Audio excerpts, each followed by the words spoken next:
Si vous débutez en photo de portrait, il peut vous arriver de devoir photographier des physiques particuliers ou des personnes qui n'aiment pas certaines de leurs caractéristiques physiques, par exemple un gros nez, un visage arrondi, des rides, de grandes oreilles, etc.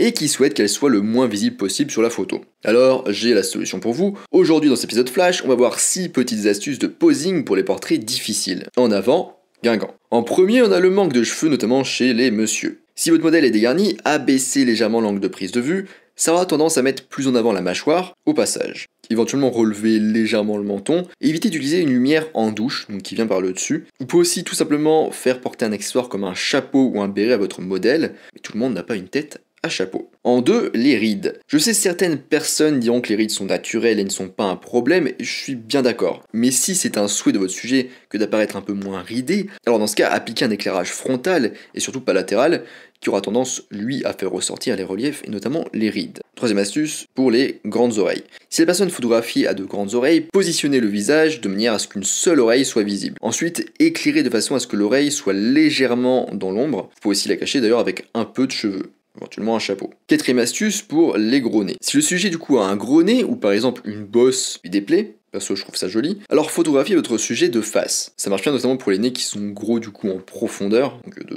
l'arrière vers l'avant de la tête. Vous pouvez aussi essayer de lever légèrement le menton du modèle, abaisser votre angle de prise de vue en vous mettant en contre-plongée, de façon à ce que le nez perde un petit peu de sa proéminence. Alors attention, cela ne fonctionne pas si le nez est large au niveau des narines. Ça aura tendance plutôt à accentuer du coup.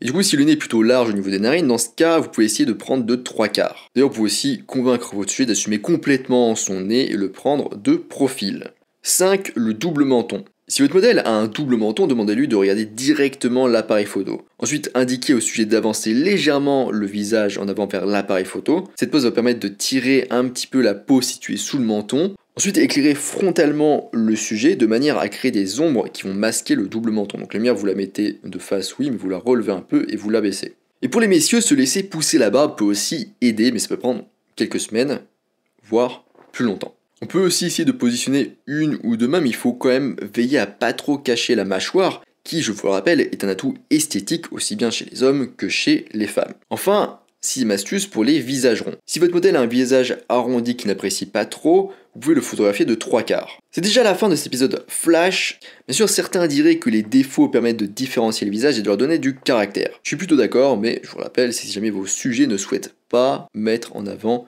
ces caractéristiques de leur visage. D'ailleurs, je vous rappelle que vous pourrez retrouver sur mon site photomaniac.fr ma formation totalement gratuite sur les bases de la photo. Moi, je vous laisse ici et je vous dis à bientôt sur les internets mondiaux.